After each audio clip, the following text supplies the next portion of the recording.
horas.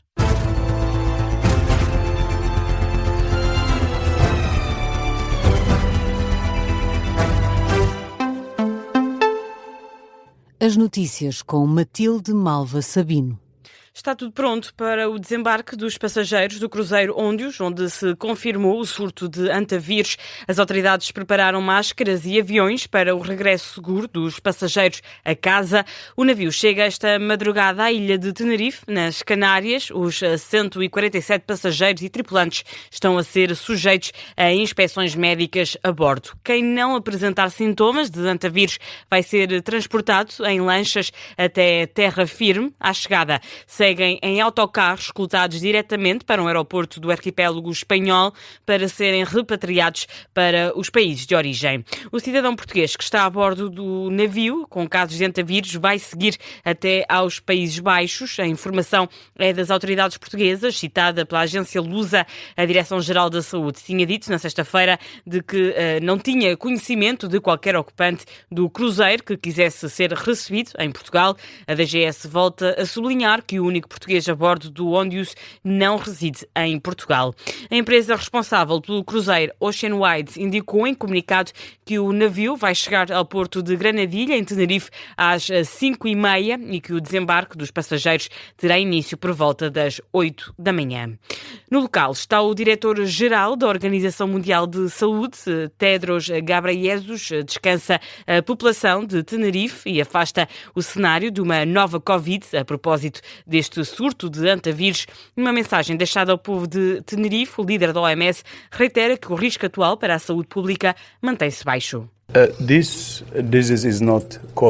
Isto não é o Covid e já o dissemos muitas vezes. E quando o dizemos, é sério. O outro ponto que gostava de esclarecer e que indiquei na mensagem que escrevi à população de Tenerife é que o risco para a população local é baixo. Eu quero que a população nos ouça e que acredite no que dizemos. I want the local people to really listen to us clearly and trust what we say. As palavras de serenidade do diretor-geral da Organização Mundial de Saúde em Tenerife, o que é quem vai coordenar o desembarque. Vão manter-se no barco 43 membros da tripulação, incluindo o português. Os passageiros que desembarcarem nos Países Baixos terão de fazer uma quarentena domiciliária de 6 semanas, foi o que anunciou a Ministra da Saúde dos Países Baixos. Já os cidadãos britânicos, o The Guardian escreve que vão cumprir uma quarentena hospitalar de 42 dias assim que cheguem ao Reino Unido. Espanha proibiu, entretanto, a navegação a menos de 1 milha náutica do navio Óndios, assim que a embarcação entrar na zona das Canárias. O líder da Autoridade Portuária de Tenerife também já confirmou o isolamento do porto para a chegada do cruzeiro. Há, nesta altura, 6 casos confirmados de antavírus, 2 suspeitos, 3 pessoas já morreram. Os médicos do INEM querem ser abrangidos pelo novo regime de horas extra criado pelo Governo e já pediram explicações à Ministra da Saúde. Em causa, um novo regime de incentivos ao trabalho suplementar destinado aos médicos que asseguram escalas de urgência e que prevê incentivos entre os 40% e os 80% do salário base. No diploma aprovado em Conselho de Ministros não fica claro se os médicos do INEM vão ou não ser abrangidos por este regime. No entanto, dado experiências passadas, a Comissão de Trabalhadores tem receio de que não sejam considerados como serviço de urgência. À Rádio Observador, Rui Gonçalves, coordenador da Comissão de Trabalhadores do INEM, diz que já pediu explicações à Ministra Ana Paula Martins. Já perguntamos à Sra. Ministra, já dirigimos uma missiva à Sra. Ministra para esclarecer essas questões. E o nosso receio é precisamente que publicada que está este diploma, que os médicos do INEM não sejam abrangidos. Não há nada que nos diga que vão ser abrangidos. Como lhe disse, apesar de não existir nenhuma evidência que eles estão excluídos, o que existe é, já no passado, uma dificuldade de atribuir aquilo que é considerado serviço de urgência aos médicos do INEM.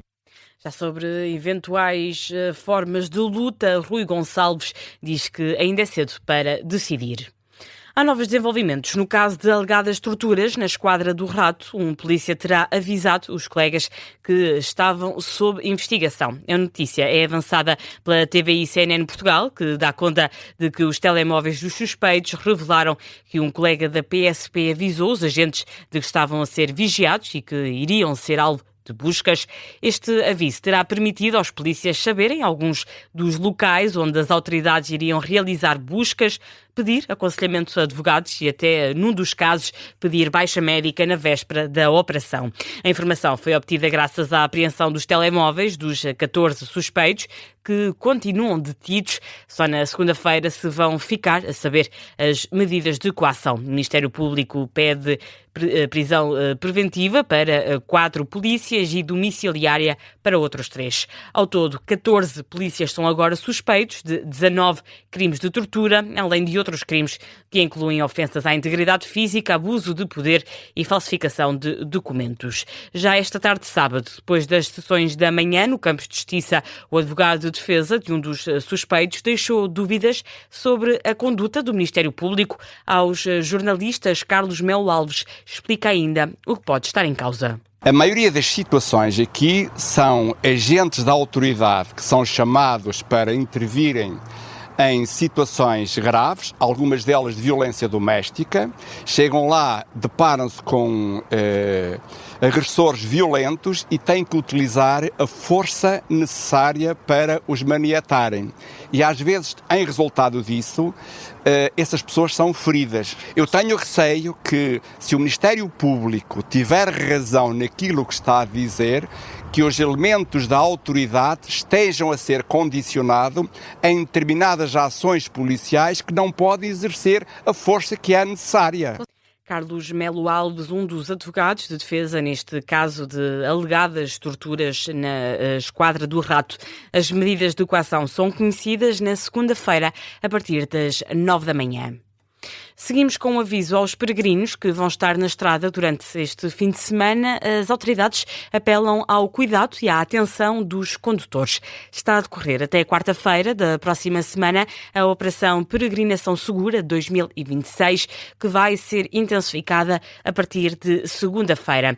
O objetivo é garantir a segurança rodoviária, a fluidez da circulação nas principais vias de acesso e a proteção de todos os fiéis. Estão mobilizados 300 operacionais da Proteção Civil e 500 da Cruz Vermelha Portuguesa. Esta tarde de sábado, em Pombal, num dos pontos de paragem desta ação de sensibilização, esteve o secretário de Estado da Proteção Civil, Rui Rocha, deixou várias recomendações. Por isso também a minha presença hoje aqui neste ponto em Pombal, para apelar para todos aqueles que estão em peregrinação até Fátima para o dia 13, para que o façam nas condições de segurança. O tempo também não está a ajudar e por isso que possam seguir em fila indiana, sempre pelo lado esquerdo, que também não usem os auscultadores, porque isso também deixa de ter a percepção daquilo que é o trânsito, e também para os automobilistas reforçar aquilo que é o pedido que sempre fazemos, dos cuidados que têm que fazer com a velocidade, em alguns casos, como aqui num pequeno troço antes do local onde nos encontramos, uma das vias está dedicada para os peregrinos. O ano passado foram cerca de 500 mil que estiveram em Fátima e nós queremos que cheguem todos bem. O secretário de Estado da Proteção Civil, Rui Rocha, aqui num registro captado pela RTP, a apelar ao cuidado, sobretudo após a notícia da morte de um peregrino na sexta-feira, atropelado por um comboio Alfa Pendular em Coimbra. O homem tinha 66 anos e seguia em direção a Fátima. Este fim de semana fica marcado pelo mau tempo. São já 17 os distritos de Portugal continental sob aviso amarelo.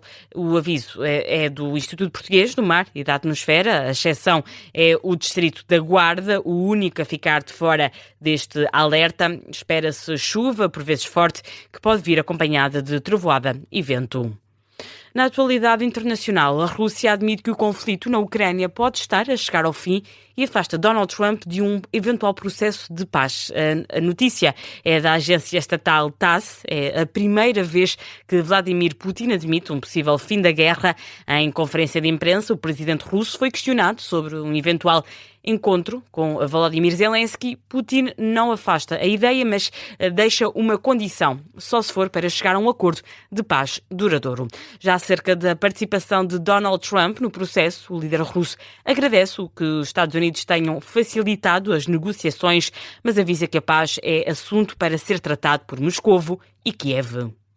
Vamos ainda ao desporto. O treinador do Porto quer igualar o recorde de pontos da Liga Portuguesa, 91. Para isso, os Dragões têm de vencer os 2 jogos que restam. O primeiro é já este domingo, frente ao Aves.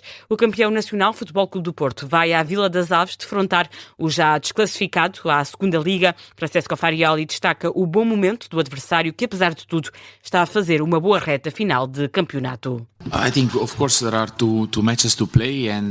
Claro, ainda há 2 jogos por jogar e há toda a vontade de tentar fazer o melhor possível. Claro que para chegarmos a esse número de pontos vamos precisar de 2 vitórias e vamos lutar precisamente por esses 2 resultados. Mas, mais uma vez, o foco está no jogo de amanhã, frente a uma equipa que, sublinho, nos últimos tempos atravessa uma fase bastante positiva. Vêm de 3 empates e de uma vitória no último jogo, portanto, claramente estão numa tendência positiva e nós temos de estar preparados.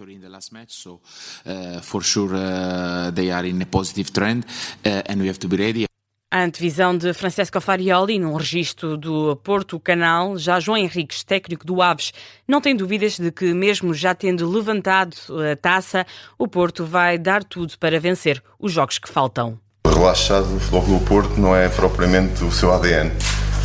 Foi isso que demonstrou durante a época toda e apesar de já estar com o título nas mãos, tem ainda objetivos para atingir. Já é público esses mesmos objetivos que eles têm, tal como nós continuamos atrás daqueles micro-objetivos. Foi isso que nós definimos, porque da mesma forma que nós, após a descida, mantivemos e que fomos crescendo ainda, o Futebol Clube do Porto também não tenho dúvidas que vai ser uma equipa que vai manter os seus níveis competitivos. O treinador João Henriques num registro da Sport TV. Aves Futebol Clube do Porto, este domingo às 6 da tarde, há relato e análise em direto aqui na Rádio Observador. Foi a notícia de fecho deste jornal. A informação volta às 4h30. Até já.